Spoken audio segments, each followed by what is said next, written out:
산부인과 의사 황인아입니다. 올해도 어김없이 검진철이 다가왔어요. 검진철이라 하는 거는 의사들 사이에서는 10월부터 한 12월 정도 요 기간을 얘기를 하는데요. 우리가 좀 날씨가 쌀쌀해지면 이제 검진하러들 오시겠구나 생각이 들거든요. 왜냐하면요, 우리가 검진을 해야 되긴 하지만 늘 미루게 되잖아요. 그죠? 검진을 하는 경험이 그다지 유쾌하지도 않을 뿐더러 혹시나 병원 가서 검진하다가 뭐가 있다고 얘기를 들으면 굉장히 걱정되고 불안하잖아요. 최대한 미루다가 연말에 도저히 피할 수 없을 때가 왔을 때 이때 좀 미뤄서 하시는 경향이 있는 것 같아요. 봄, 여름 이런 시즌보다는 가을, 겨울에 검진을 많이 하시고요. 그래서 오늘은 이 시즌을 맞이해서 여성 검진에는 어떤 것들이 있는지, 산부인과 오시면 어떤 검진들을 하게 되는지 말씀을 드리고요. 제가 추천드리는 최소한의 검진, 이것만은 꼭 하셔라 말씀드릴 거고요. 그리고 갱년기가 되면서 꼭 챙겨야 할 부분들도 같이 알려드릴게요. 산부인과에서는 기본적으로 하는 검진은 자궁과 난소에 대한 검진이라고 생각을 하시면 돼요. 자궁암 중에서 자궁 내막암도 있겠지만 자궁경부암이 자궁암의 대부분을 차지를 하고요. 자궁경부암만이 스크리닝 검사가 가능해요. 스크리닝 검사는 어렵지는 않은 방식이면서 그래서 이제 비용도 저렴하겠죠. 그렇지만 그래도 이 병을 발견해낼 가능성이 높아서 우리가 이제 추천드리는 이런 검사죠. 그래서 자궁경부암 검진은요, 국가 검진에도 포함이 되어 있어요. 국가에서 2년 간격으로 무료로 해주는 검진이 있죠. 거기에도 포함이 되어 있으면서 꼭 이거 간격으로는 그래도 꼭 하세요 라고 권유를 드리고 있는 검진이라고 보시면 돼요. 자궁경부암 검진은 꼭 하셔야 되고요. 무료 검진 나오는 건 2년 간격이지만 산부인과에서는 1년 간격으로 검진하시기를 권유드리고 있어요. 혹시나 검진상에 조금의 문제라도 있다라고 한다면 6개월 간격으로 이제 검진 간격이 짧아지기도 해요.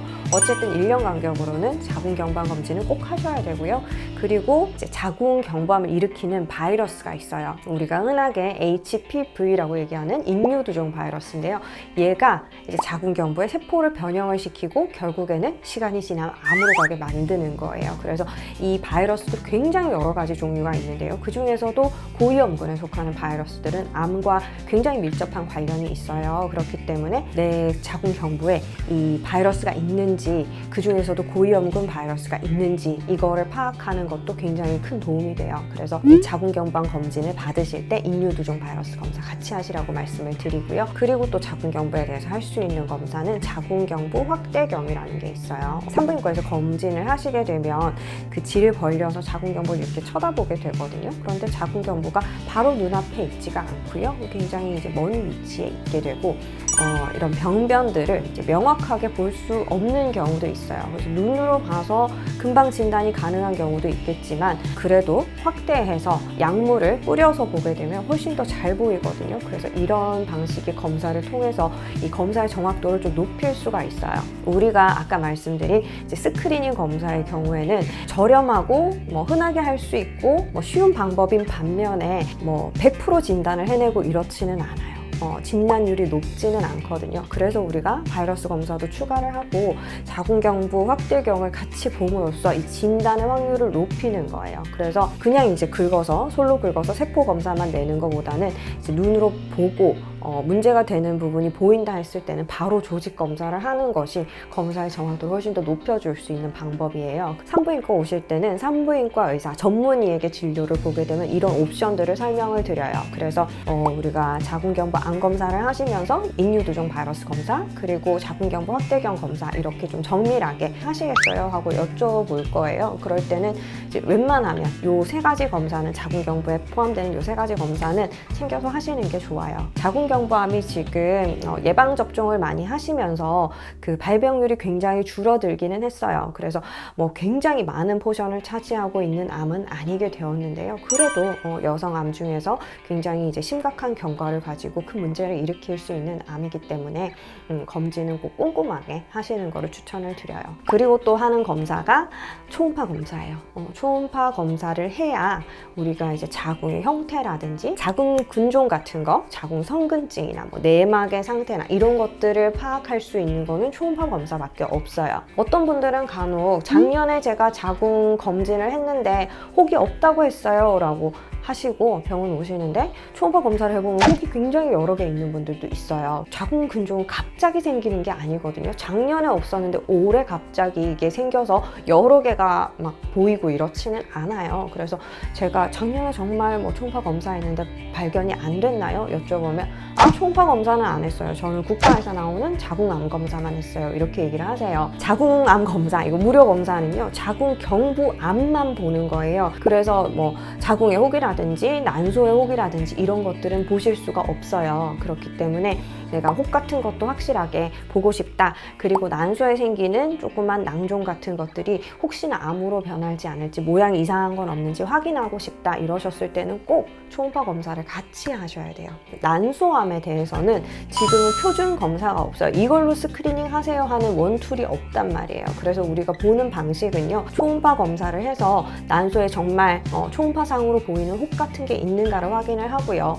그게 뭐 작은 혹이 되었든지 큰 혹이 되었든지 초음파로 봐서도 암이 의심되는 그런 혹이 있을 수도 있고요. 그냥 무록처럼 보였는데 이게 나중에는 커다란 암으로 자라나는 혹일 수도 있어요. 폐경된 후에 난소에는 그 난포 같은 게 보이지가 않거든요. 그런데 좀 의심되는 혹이 있다 이랬을 때는 추가적으로 난소암 검사를 해요. 난소암 피검사거든요. 피검사가 이제 두 가지 수치를 검사를 하는데 CA125랑 HE4 요 검사를 두 가지를 해서 난소암에 대해서 고위험군인지 저위험군인지 이거 판단하는 검사를 해요.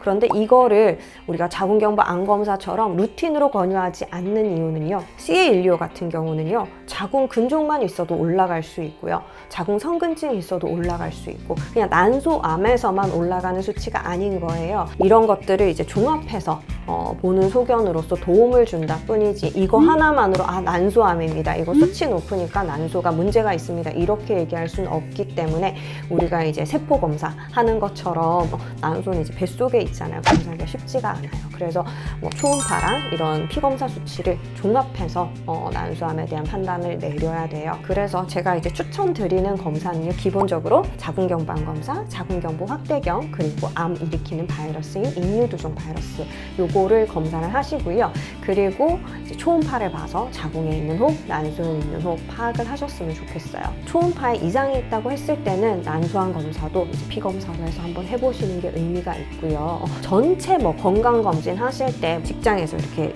해주는 검사 있잖아요. 그 안에 패키지로 뭐 CA125가 포함이 되어 있는 경우는 있어요. 그렇지만 그거 하나로 진단을 100% 할 수 있는 건 아니기 때문에 저는 무조건적으로 권유드리진 않고 약간 선별적으로 추천을 드리는 편이고요.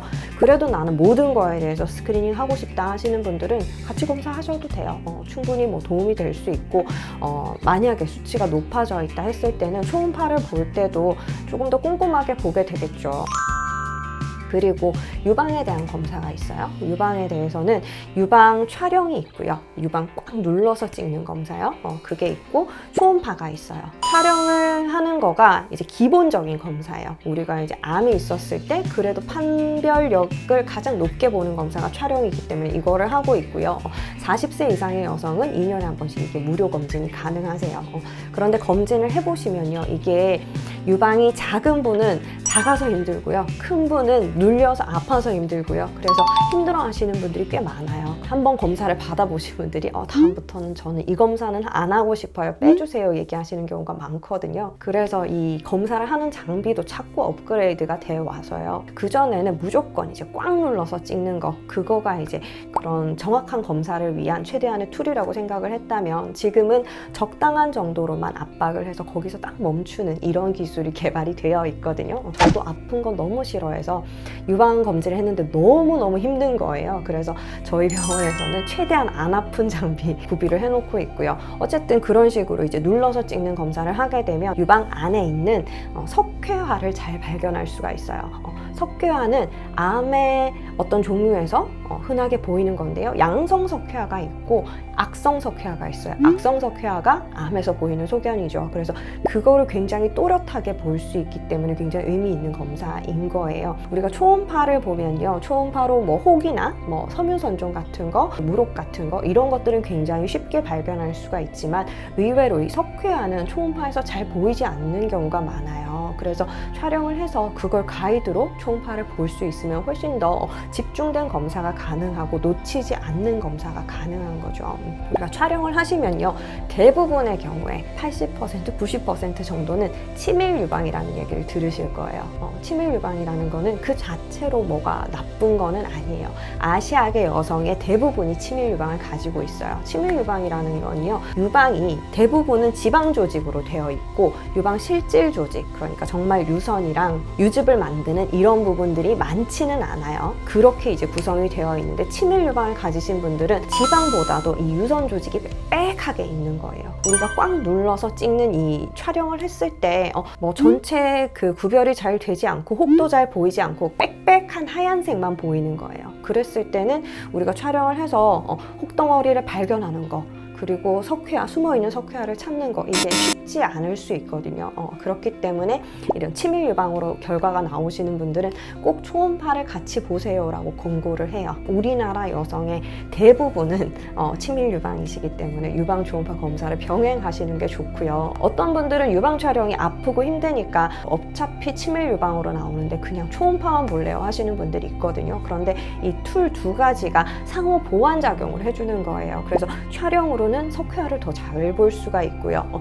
그리고 초음파로는 혹이나 덩어리 같은 거, 섬유선종 같은 거 쉽게 발견할 수 있고, 그리고 치밀 유방 때문에 안 보였던, 숨어있던 문제를 찾아낼 수 있기 때문에 필요한 거거든요. 두 가지 검사 꼭 병행하라고 말씀을 드리고요. 혹이 있었을 때 이게 암이 의심이 된다든지 이랬을 때는 우리가 뭐 혈류가 가는 도플러 검사를 추가를 한다든지, 이 혹이 얼마나 딱딱한지, 암은 좀 더 딱딱한 경향이 있거든요. 섬유선종 같은 거는 덩어리는 져 있지만 암에 비해서 몰캉몰캉해요.